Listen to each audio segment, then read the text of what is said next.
Val Santana, boa noite. Boa noite. Gosto grande ter você aqui na bancada comigo. Daniel continua na conversa.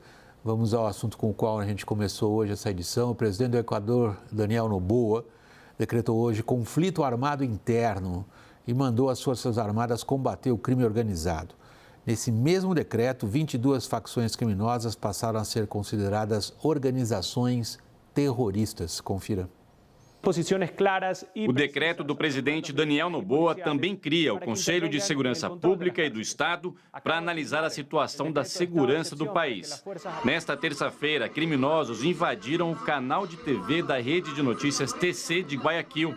A ação durou cerca de 2 horas e foi capturada pela transmissão ao vivo. No estúdio, funcionários foram rendidos e obrigados a deitar no chão. A polícia do Equador afirma ter capturado ao menos 13 criminosos que invadiram a emissora. O caso aconteceu depois do líder de uma das principais facções criminosas do Equador, conhecido como Fito, fugir de um presídio em Guayaquil neste domingo, onde cumpria pena de 34 anos. A fuga fez o presidente decretar estado de exceção, que incluía um toque de recolher e autorizava as Forças Armadas a apoiarem o policiamento nas ruas. Mesmo assim, a noite foi de violência. Pelo menos 4 policiais foram sequestrados por criminosos. Explosões ocorreram em várias cidades. O novo decreto de conflito armado desta terça-feira determina que o Exército realize operações para neutralizar grupos criminosos, respeitando os direitos humanos. Daniel Noboa assumiu o cargo em novembro do ano passado, prometendo conter a onda de violência relacionada com o tráfico de drogas e que fez vítima um outro nome em meio à disputa eleitoral. Em agosto, o candidato Fernando Villavicencio foi assassinado ao deixar um comício em Quito. Lorival, essa crise de segurança no Equador, ela é considerada por vários analistas, e eu quero logo levar a pergunta a você como analista, ela é considerada sem antecedentes. Um tipo de desafio feito à autoridade legítima do Estado. Algumas comparações aqui que eu anotei, por exemplo, o que aconteceu na Colômbia com a guerra do Pablo Escobar contra o governo colombiano, os casos dos vários cartéis no México, o Sendero Luminoso, uma guerrilha marxista no Peru, as grandes organizações criminosas na América Central, particularmente El Salvador e Honduras. E vamos falar do PCC e das facções criminosas também no Rio e São Paulo. Elas não teriam chegado, essa longa lista, a representar uma ameaça similar à que o Equador vive hoje atualmente, ou não? Tem o Haiti, né, William? No Haiti, o presidente Jovenel Moïse ele foi morto poucos dias depois de ter preparado uma lista de narcotraficantes que ele ia entregar para os Estados Unidos, né? E foi morto por colombianos também, sicários, da mesma forma que o Fernando Villavicencio, candidato a presidente no dia 9 de agosto, também foi morto por colombianos. E no Haiti, mas o Haiti é diferente desses outros países que você mencionou, porque é um estado falido há muitos anos já, né? Então, acho que tem que levar em conta isso. Mas o Haiti também foi tomado por essas ações de mafiosos, de racketeering, né? De máfia que cobra, que extorque, inclusive, a população pobre. Como foi denunciado hoje pelo prefeito do Rio, Eduardo Paes. Denunciou hoje que organizações criminosas estão cobrando R$500 mil para que se possa fazer obras públicas em partes da cidade que ele administra. É assim que começa. Hoje, no Equador, eles já cobram de 2 a 5 dólares por mês de famílias muito pobres. Então, realmente, quando você deixa que isso vá se espraiando, vai ficando muito difícil de retomar o controle. Acho que esse é um alerta muito sério para o Brasil, porque os ingredientes são os mesmos, William. A questão dos presídios, que aqui é muito grave. Aqui, quando um criminoso é preso, ele diz para o diretor do presídio para qual pavilhão ele quer ir, porque é lá que está a organização que vai protegê-lo, a qual ele pertencerá para sempre. O dia que ele sair, ele é morto, né? E isso há uma complacência das direções dos presídios, porque isso apazigua, dá uma ordem para os presídios, que, portanto, são literalmente controlados por essas organizações. é o que acontece no Equador e todo o processo tem a ver com isso que aconteceu.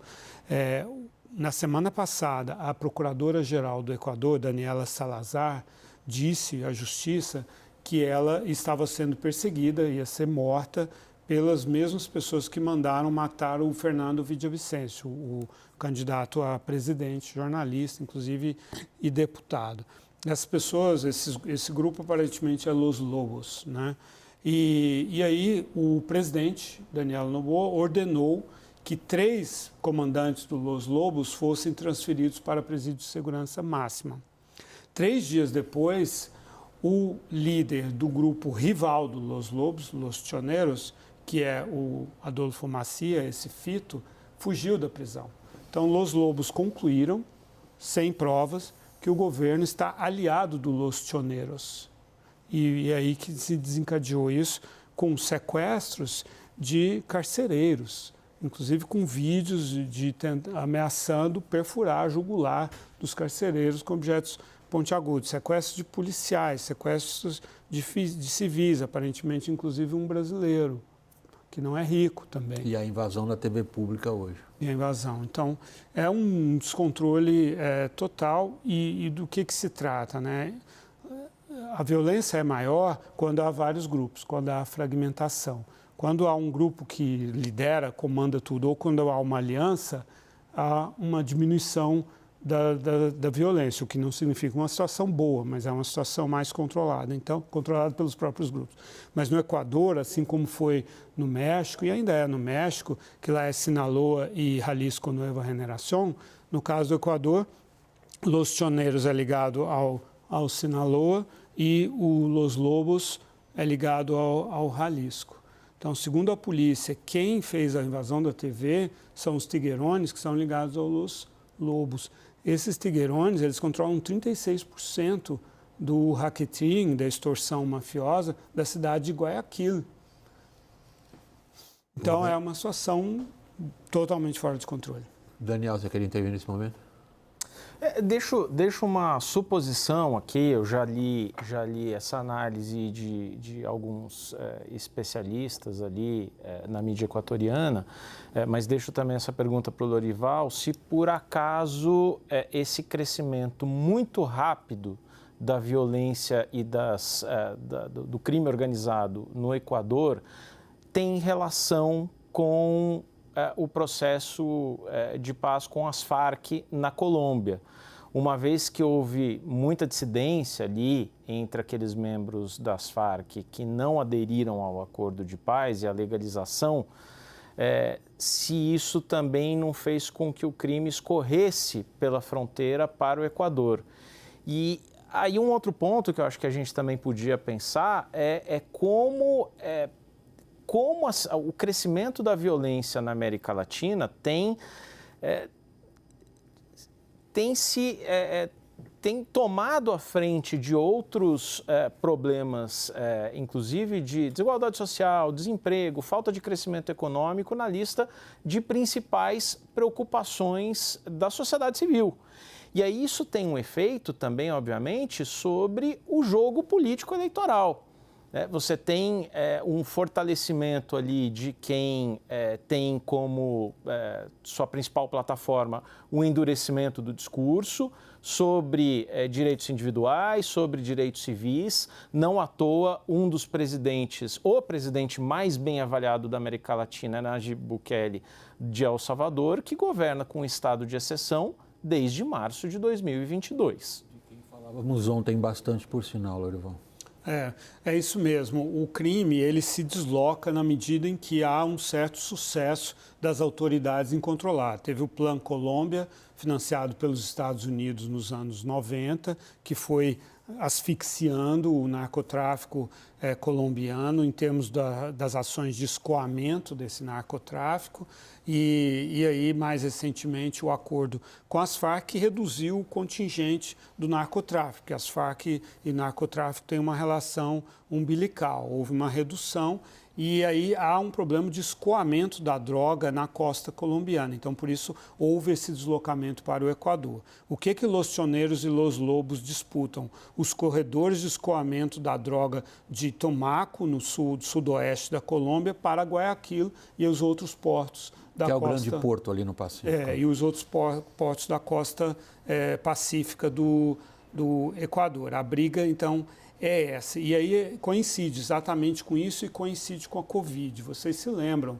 que a pandemia no Equador foi brutal, né? As imagens foram das mais impressionantes, dos cadáveres sendo abandonados nas ruas. Exato. Então, de 2021 a 2022, duplicou o número de mortes por 100 mil habitantes no Equador, e 90% dessas mortes está relacionado com o crime organizado, diretamente com o narcotráfico. Então, realmente, há uma ligação muito forte entre essas coisas, e a posição geográfica do Equador está ali entre Colômbia, Peru e Bolívia, que são os 3 maiores produtores de cocaína. Com esse ponto que eu queria encaminhar para o encerramento da nossa conversa, passando primeiramente ao Daniel. Daniel, nós não temos, o Equador não é vizinho direto do Brasil, mas nós integramos uma parte importantíssima onde se dá uma grande expansão do crime organizado, que é a Amazônia. Que tipo de alerta se acendeu em Brasília hoje? O principal ponto ali, William, é a gente analisar que nós já temos no papel um belíssimo sistema desenhado para a proteção e vigilância das fronteiras, que é o CISFRON, um projeto estratégico liderado pelo Exército Brasileiro. Mas esse projeto, que foi idealizado no começo deste século, encontra-se permanentemente atrasado, com limitações orçamentárias graves e cobrindo uma porção das fronteiras que é muitíssimo aquém do que estava prevista para 2024. Sem avanços nisso, drogas e armamentos vão continuar entrando pela fronteira brasileira, que é muito porosa com esses países amazônicos todos. Nós não produzimos nem coca, nem pasta base, nem fuzis, armamentos pesados. Eles vêm por algum lugar. Lorival, para encerrar, eu tenho meio minuto. Noboa resiste a essa crise? É uma excelente pergunta, né? Acho que o desafio ao Estado equatoriano e ao governo é muito sério, né? Ele está há menos de 2 meses no cargo e, como eu disse, a Daniela Salazar, procuradora-geral, está ameaçada de morte. Quando isso acontece no Equador, o destino pode ser ruim. Aconteceu com Fernando Villavicencio. Então, realmente, os governos equatorianos são governos, no passado, foram governos instáveis por outras razões. Então, é um desafio muito grande para o governo. E acho que o Equador precisa de ajuda dos países vizinhos e dos Estados Unidos. Lorival Santana, nosso analista internacional. Lorival, muito obrigado. Boa noite para você, pela participação. Daniel, boa noite. Obrigado, Daniel. Nossa edição fica por aqui.